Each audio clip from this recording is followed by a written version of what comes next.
Mari belajar politik untuk Indonesia yang lebih baik. Please subscribe, like, comment, and share YouTube saya. Teman-teman, besok 10 Januari 2025, Partai Demokrasi Indonesia Perjuangan akan merayakan ulang tahunnya yang ke-52 tahun.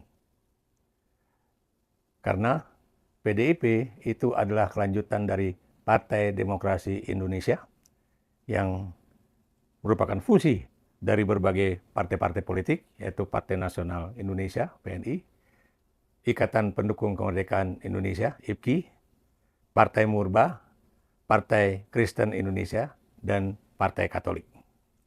Nah, Presiden Soeharto itu melakukan fusi partai-partai politik ya pada 1973 itu untuk menjadikan partai politik itu lebih ringkas ya, dan hanya ada 3 partai, atau pada masa itu disebut ada Golkar, golongan karya, dan 2 partai politik. PDI itu adalah kumpulan dari partai-partai nasionalis dan juga Partai Kristen Indonesia dan juga Partai Katolik ya. Sementara kalau P3 itu adalah kumpulan dari partai-partai Islam. Partai Demokrasi Indonesia itu sejak era Soeharto itu juga mengalami berbagai guncangan-guncangan politik dan intervensi politik dari pemerintah Orde Baru pada saat itu. Nah, pada 1987, Ketua Umum Partai Demokrasi Indonesia, Suryadi, itu kemudian mengajak Megawati dan juga Guntur Soekarno Putra untuk masuk ke PDI. Dan pada pemilu 1987 itu tentunya yang namanya hasil perolehan suara PDI melonjak secara drastis, ya. Termasuk juga pada pemilu 1992. Pemerintah Orde Baru berupaya untuk mengguncang PDI. Dan kemudian kita tahu terjadilah yang namanya Kongres PDI di Surabaya tahun 1993 yang dimenangkan oleh Megawati Soekarno Putri. Nah, karena tidak suka dengan kemenangan Megawati, makanya kemudian yang namanya pemerintahan Orde Baru berupaya untuk memberikan tandingan kepada Megawati. Dan tokoh tandingan itu tidak mampu menyaingi Megawati. Dan Mega tetap terpilih menjadi Ketua Umum PDI pada saat itu. Pada Kongres di Medan, lagi-lagi yang namanya pemerintah Orde Baru ingin kemudian menghancurkan PDI ya, dengan kemudian melakukan kongres luar biasa di Medan, dan kemudian Suryadi kembali terpilih menjadi Ketua Umum PDI. Ya. Pada pemilu 1997 itu partai yang masuk menjadi peserta pemilu pada 1997 itu adalah PDI Suryadi, sementara PDI Mega itu dianggap menjadi partai yang boleh dikatakan ilegal. Tapi kita tahu ya, begitu ada pergolakan pada 9697 ya, itu rakyat lebih condong mendukung Megawati ketimbang Suryadi. Ya. Dan karena itu nama Megawati tetap lebih harum di mata para pendukung dan rakyat ketimbang nama Suryadi. Kita tahu tahun 1996 atau 27 Juli 1996 itu PDIP diobrak-abrik, PDI diobrak-abrik ya. Terjadi saling perebutan markas atau sekretariat pusat PDI di Diponegoro ya. Dan kelompok Suryadi mengambil alih kantor tersebut dengan bantuan dari ABRI ya. Dan dengan demikian dianggap Suryadi dengan PDI-nya itu adalah yang legal ketimbang PDI di bawah Megawati. Tapi kita tahu ya, pada tahun 1999 setelah terjadi apa yang disebut dengan reformasi ya, 21 Mei 1998, nama Mega lebih muncul kembali, dan kemudian akhirnya Mega lebih dikatakan sebagai partai yang mewakili PDIP Mega kemudian mendirikan yang disebut dengan Partai Demokrasi Indonesia Perjuangan, dan kemudian masuk di dalam pemilu pertama di era reformasi 1999. Dan PDI menjadi partai pemenang pemilu, tapi kita tahu kemudian Mega tidak bisa terpilih menjadi presiden gara-gara permainan politik yang disebut dengan kelompok tengah, ya, yang dipimpin oleh Amin Rais, ya. Dan kelompok ini yang kemudian menjadikan Gus Dur menjadi presiden, ya. Tapi kemudian Gus Dur juga berupaya untuk menjadikan Megawati menjadi wakil presiden, ya, yang pada saat itu melalui voting di MPR, Megawati mengalahkan Hamzahas. Nah, kita tahu, ya, yang namanya upaya-upaya untuk menjadikan PDIP itu menjadi partai yang selalu ricuh, itu pada masa Orde Baru itu dilakukan oleh negara, ya. Sementara pada masa reformasi itu awalnya lebih banyak konflik-konflik internal, ya. Saya beri contoh, ya, ketika terjadi Kongres PDIP di Bali, ya, 2005, ya. PDIP itu pecah, ya. Ada kemudian kelompok-kelompok di bawah Laksamana Soekardi dan juga beberapa teman-temannya itu mendirikan Partai Demokrasi Pembangunan, ya. PDI juga pernah pecah juga, ya, ketika adik-adik Megawati Soekarno Putri itu mendirikan partai-partai yang lain, ya, dan keluar dari PDIP, ya.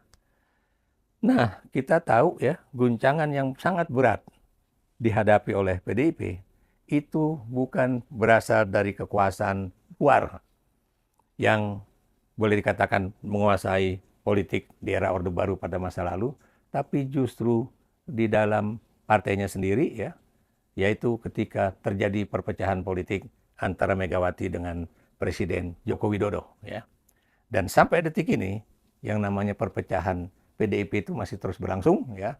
Dan kita tahu berapa hari yang lalu yang namanya penyidik KPK berupaya untuk menggeledah misalnya tempat tinggal dari Sekjen PDIP Hasto Kristianto, baik yang ada di Bekasi maupun yang ada di Jakarta Selatan, ya.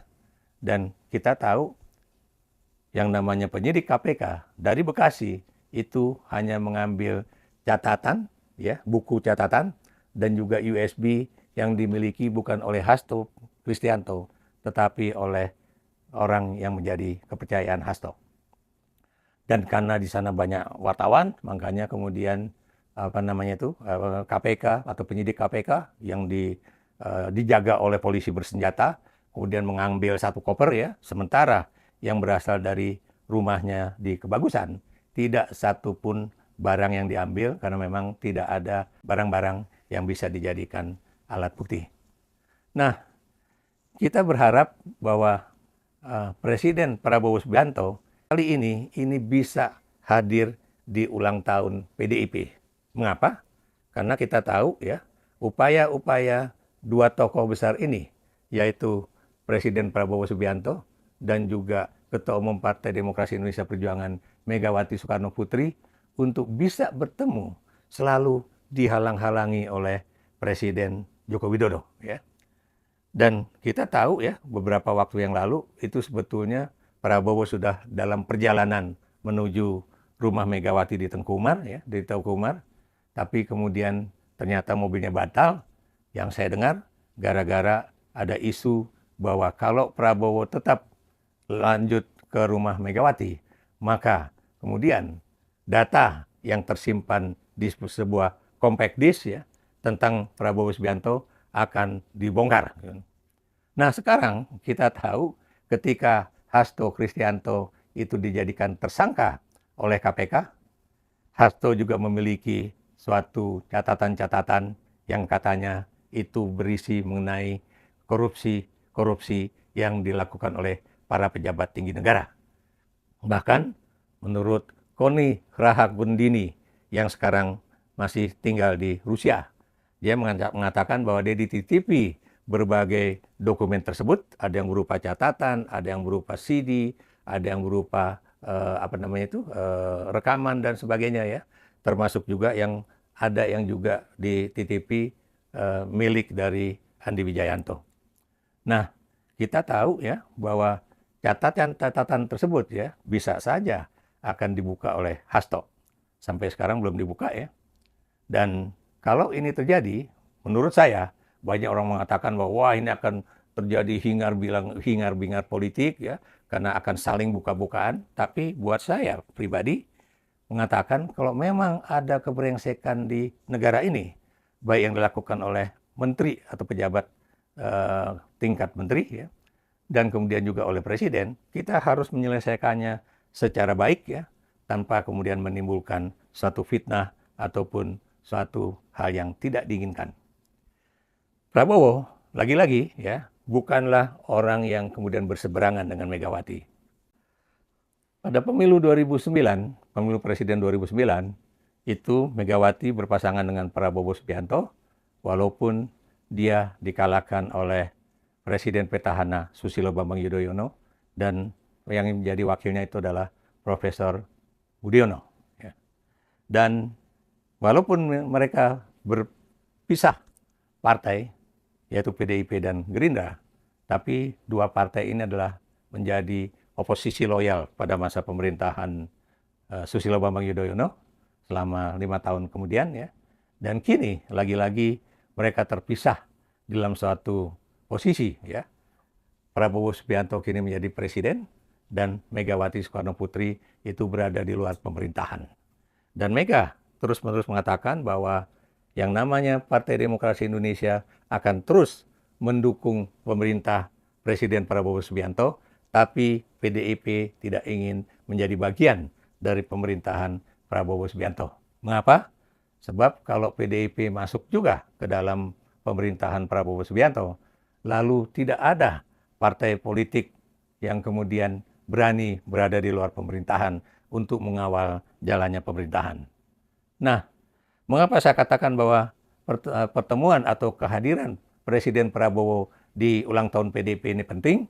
Karena Presiden Prabowo telah hadir di berbagai ulang tahun partai politik ya, seperti Partai Golkar, kemudian juga Partai Amanat Nasional ya, dan juga tentunya Partai Kebangkitan Bangsa misalnya kan. Dan di dalam setiap kehadiran beliau itu selalu ada pidato penting yang diungkapkan oleh Presiden. Besok ya, 10 Januari 2025 adalah tanggal yang sangat penting bagi pertemuan antara Presiden Prabowo Subianto dengan Ketua Umum PDIP Megawati Soekarno Putri. Karena ini untuk menegaskan bahwa tidak ada persoalan politik di antara keduanya, dan ini juga menegaskan bahwa Prabowo Subianto ini secara de jure dan juga de facto memiliki yang disebut dengan power ya, kekuasaan politik yang nyata di negara Republik Indonesia ini.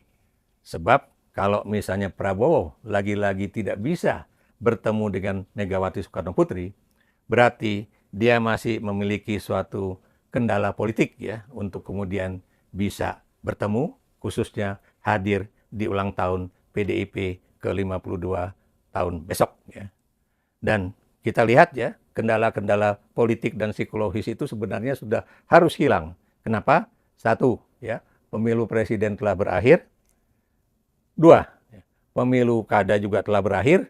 Tidak ada lagi persoalan-persoalan antara Megawati dengan Prabowo. Saya beri contoh di berbagai pemilu kada di daerah ya, seperti di Bali ataupun Jawa Tengah ya, di mana kemudian Prabowo mengendorse calon-calon gubernur baik itu di Jawa Tengah maupun di Bali ya, dan juga di Jakarta.